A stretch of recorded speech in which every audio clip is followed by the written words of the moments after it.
입안 예고법제처 심사 차관 국무대통령 서명 국회 심의 의결 다시 국무회의 대통령 공포. 법이 만들어지는 과정을 노래로 만들어 봤어요. 법이 어떻게 만들어지는지 궁금하다는 댓글이 많아 세령이와 법제처가 정리했습니다. 법이 만들어지는 과정에는 정부 입법과 의원 입법이 있는데요. 오늘은 정부 입법에 대해 알아볼까요? 정부 입법은 정부에서 정책 집행을 위해 필요한 경우 법률을 새로 만들거나 고치는 절차예요. 법이 어떻게 만들어지는지 게임으로 보면 쉽게 이해하실 수 있을 거예요. 지금부터 시작해볼까 봐. 제일 먼저 정책이 시행될 때 법률이 필요하다고 판단되면 그 정책의 담당 부처에서 법률안을 만듭니다.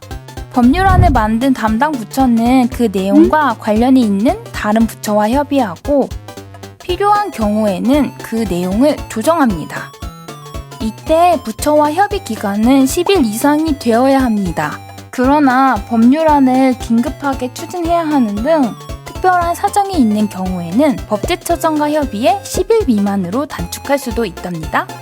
인터넷, 신문 등을 통해 법률안을 국민에게 미리 소개하는 과정도 거치는데요. 이 과정을 입법예고라고 합니다. 정부가 법률안을 마련하는 과정에서 국민 참여 기회를 확대하고 법률의 실효성을 높일 수 있는 거죠. 법제처의 알기 쉬운 입법예고, 입법예고 설문조사 등도 여기에 해당합니다. 많이 참여해 주실 거죠? 입법예고가 끝난 법률안은 규제심사를 거쳐 법제처의 심사를 받습니다. 국민의 기본권을 침해하지는 않는지, 다른 법률과 중복되거나 충돌하지 않는지 등을 심사하여 법률안을 수정, 보완합니다. 법제처 심사가 완료되면 차관회의와 국무회의 심의를 거치게 됩니다. 국무회의 심의까지 마친 법률안은 대통령에게 전달, 대통령이 확인해 서명하고 국무총리 및 관계 국무위원이 부서를 합니다. 그리고 법제처에서 지체 없이 대통령 명의로 국회에 제출, 국회에 제출된 법은 소관 상임위원회에서 논의되고 본회의에서 의결됩니다. 법률안이 정부에 넘어오면 법제처는 법률 공포를 위하여 국무회의에 상정합니다. 국무회의 심의를 마치면 대통령이 서명한 후 대통령 직인을 찍고 그 공포일을 명시하여 국무총리와 관계 국무위원이 부서합니다.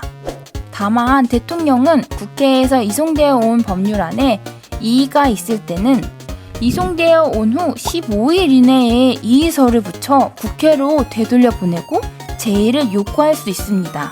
소위 거부권 행사라고도 합니다. 이렇게 만들어진 법률안은 법제처에서 공포번호를 부여한 후 행정안전부에서 관보에 게재하여 공포됩니다. 법 만들기 완성! 의원 발의 법률안의 입법 과정은 여러 단계를 거쳐 다듬어지는 정부 입법 절차와는 차이가 있지만 국회 의결 후 정부로 보내진 후 공포 절차는 동일하답니다. 또한 대통령령, 총리령, 부령 등 하위 법령은 국회의 심의, 의결 없이 정부 내에서 절차가 완료됩니다. 지금까지 정부 입법 과정에 대해 알아보았는데요. 이제 법이 어떻게 만들어지는지 이해가 되셨나요? 입안 예고 법제처 심사 차관 국무대통령 서명 국회 심의 의결 다시 국무회의 대통령 공포. 도움이 되셨다면 구독과 좋아요 부탁드려요. 와, 감사합니다.